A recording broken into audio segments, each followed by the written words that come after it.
this is one of the really weird parts about running this project. Multiple people I know have learned programming to use Buttplug, and that's cool as hell. Mhm. Like that's like one of I feel is the major accomplishments of building this project. Is it's like, Mhm. okay, cool. People have found a way to build something for themselves through this technology. Mhm. That's neat. It's when they show up to my Discord and they're like, "Oh, this project's so cool. I want to contribute to the library. I've never written Rust before." And it's like, Yeah. that's nice, but you realize you're saying you want to put your hello world in someone's butt. Right. Like there's this really interesting disconnect that's one of the major lessons for me from this project of how many people don't understand that like literally all software is physical. At the end of the day, the code you write is causing electrons to go somewhere. Mhm. But in our case, it's causing electrons to go a lot of places that then trigger motors to go places. Uh, Right. Right. and trying to get this idea through that it's like I appreciate you wanting to work on this, but go write some stuff with our library, go learn Rust, go learn all that stuff. Come back when you've got some experience.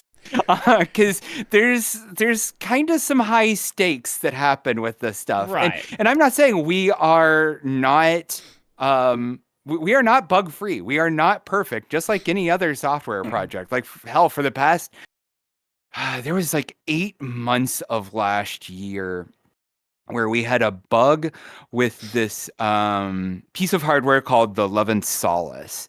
So it is basically a tube that moves back and forth. And there was a certain way that it was being used in VR chat where the That one. stop Okay. signal would cause it to move as fast as possible. I see. Yeah. That was not great. No. That No. was not good at all. And I really didn't realize like the severity of the problem. We did get it fixed. It does work fine now. There was a workaround for it during that time too, but it was just like, even then it's like, oh, that's not good. And I mean, that's also why we limit the types of hardware we support. So in Buttplug, like obviously most of it's vibrators of different shapes and sizes. Mhm. There's what we call strokers, which are things moved back and forth. There's Mhm. machines, which are probably the most aggressive of the hardware that we support. Mhm. And then there's just a bunch of little weird crap in there. But like, I don't actually support like electrostimulation. So we have a lot of people who are like, but why don't you support shock collars? I would Oh, love to have okay. my Yeah. shock collar. It's just like, oh well, so that's one version of this. I'll get to the other ones in a Yeah. sec. Okay. It's like the problem with shock collars though is like, first off, I don't know where you're going to use it. And there are places where, and usually when you're buying a shock collar, you're buying it for a dog, like something with like fur on it. And when you put that on bare skin, that's not what that was spec'd for, and that can Mhm. be bad. Well, yeah. And also people are Also, buying them off of like fucking AliExpress yeah. too. I was gonna say, like, what sort of firmware limitations are built into a device like that you couldn't overspec Who with your knows? code? Yeah. Like I actually bought one years ago that I was just checking the firmware out on, and it's like the stop signal was external. You just sent a command and it would shock for 10 seconds or until you would tell it to stop. And it was just like Uh-huh. that no. So there are Also, like, projects. you writing the code for that is gonna be annoying because you you would have to shock yourself to make sure things are working. No. I would just put oscilloscope probes Okay, that's on fair. the Yeah. yeah.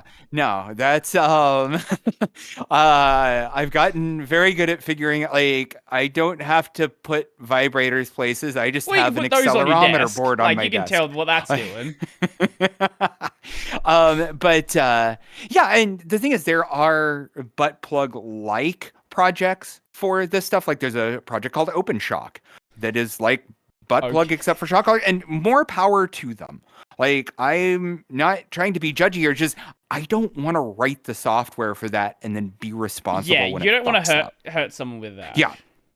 Like, Yeah. I get what you're saying about the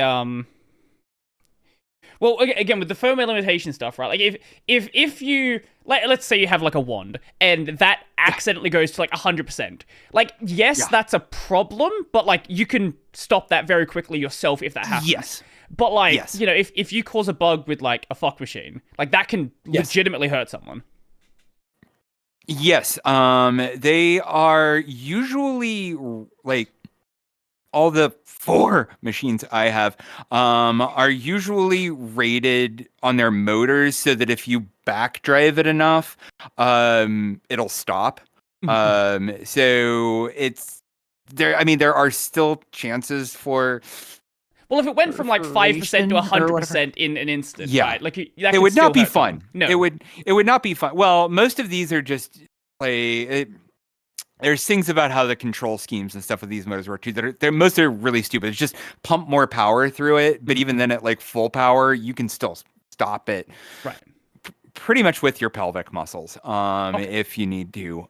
But even so, yes, like that's why I say like we didn't actually release support for full-on machines until about a year ago. We've had it ready to go for several years, but we needed to put in the feature that allowed you to set the maximum speed. So if someone tells our library, well, set to 100% speed, you need to actually be able to say what 100% is. If there's like 20 steps on that machine and you don't want it to go past 10, then your 100% should be 10.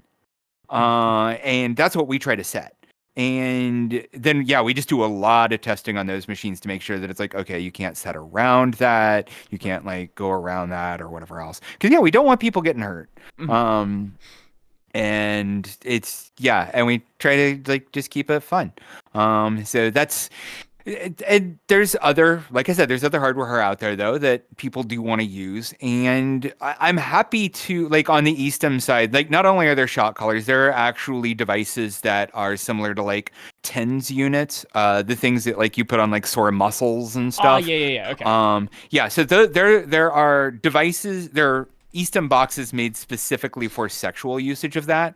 They're more well known in sort of the BDSM community, and they're usually also used by sort of the older community too. Like basically, as you age, you get nerve loss, and so being able to directly stimulate those nerves is pleasurable to people that may have had nerve loss. So you do see that stuff around there, but even then it is still sending electrical signals, and it's not really something I want to regulate in the same software where people are buying like $10 vibrators off Taobao. Right. Like it's too hard to get the spread of guarantees across that. So we err on the side of cheap and mass produced, but trying not specifically to be too dangerous. Right. You don't want to have a news article written about you where you shocked someone to death. Yes, exactly. I mean, and we've seen that happen anyways, because there was things like the QIUI, or the Cellmate, as it was called in Europe and the US, which was a chastity cage. That was the one that there had been all sorts of rumors and stuff about that there was like the Bitcoin hacker. Yeah. I mean, even before all of that happened, that hardware was a goddamn nightmare.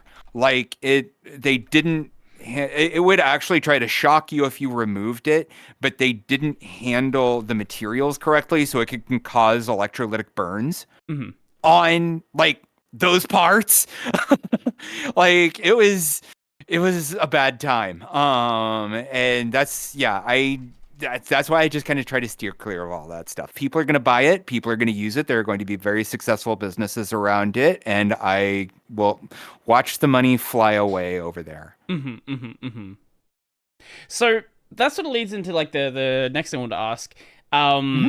The scope of the project, because you already mentioned you don't want to touch like those sort of devices. I'm sure there are other things that are like maybe you'd be interested in, but either are too difficult to handle, or other things obviously that could be too dangerous to mess with. You just don't want to have in the project. Yeah, it's scoping is weird on this. Because we never know what's going to come out. There's no standard for sex toys of like, well, here's these 5 different things you can do, and that is sex. Right. So we don't know what people are going to put out. Like, okay, now here's this new toy that moves on these like 2 different axes, but has like 6 different degrees of freedom this way. So our sort of the toy that I use when I talk about this example and things that I would like to support but are difficult, there's a toy called the SR6. So this is put together by a developer named Tempest VR on Patreon. So this is an open source 3D printable toy. It is basically a thing that moves the fleshlight around. So you can screw like if we go the unbranded way, it's called an Ona hole.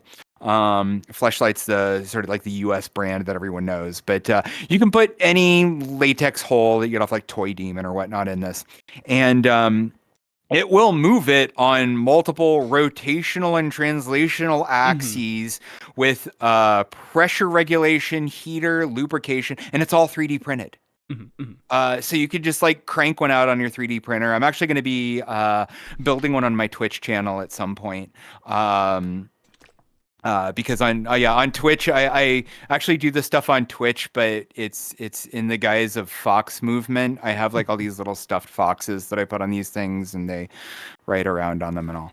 I've got a GIF open. Oh, they've got a GIF on their wiki. Yeah. So up, down, left, right, forwards, backwards, roll left and right, pitch forwards and backwards, twist. And okay, yeah, I can. Yeah, this is. Yeah, I can see why this is difficult. Yeah, so it's like in my library, I have to scope for both a vibrator with like 5 speeds and that. And I have to give developers a way to develop for the crappy little vibrator and the thing that does 900 different things on 900 different axes, Right. and then can like shoot lube and make it hot and everything else. And that's really, really hard. And the interesting part is it's like I've just taken a niche of a niche of a niche of it. I used to be part of, and kind of still am part of, this thing called the Haptics Industry Forum, which is a whole bunch of haptics companies. And one of the things, their initiatives was actually defining haptics for the USB HID spec.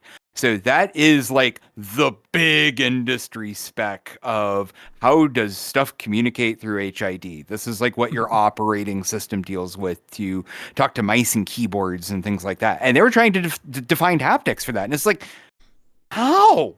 That's such a huge problem. Like, yeah, you can do like little things like click and rumble and whatnot, but when you define haptics, it's touch. It's touch. There's friction and there's movement and there's squeezing and there's temperature. It's like, that just, like, the scope on that I couldn't even figure out. So that was part of the reason that, like, with Buttplug, it's like, okay, well, I'll just see how hard a subset of this is. And it's really, really hard. But we're doing what we can. So in terms of how we scope, we've got some weird devices. Like we support the Nintendo Joy-Con. Yes. By the way, do not put the Joy-Con in your butt. Do not do that. So Vice did an article on this already. Your butt and your whole body, you are basically a bag of meat and water. Radios hate meat and water. So don't put a radio in your butt, which feels really weird since I run a library called Buttplug, all about putting radios in your butt. But ignore that part. Don't put a Joy-Con in your butt. But yeah, so we support Gamepad Rumble, which just Joy-Con, Xbox, things like that, because everyone has a gamepad. Or everyone can easily get a gamepad. Like, that is just great for... Yeah. And so it's like, if you just want to know, like, what is it like to have a device that would work with our stuff, but you don't want to go buy one of those devices yet, you can just see what it looks like on a gamepad.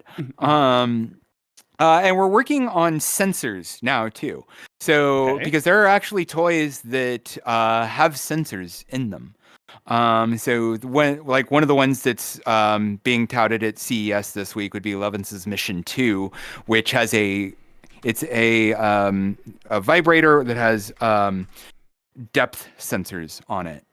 Um, so Oh, okay. No, I think yeah, this. Yeah, I think that was also part of that demo where they had the male toy also connected to it.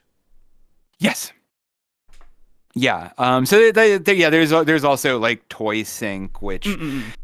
has variable levels of working. But yeah, so there's toys like the mission has like a touch sensor on it. There's toys with accelerometers on them. There's Kegel sizers, which are like toys that you can squeeze with a pelvic muscle. Mm-hmm. Those are very popular for people releasing versions of Flappy Bird for.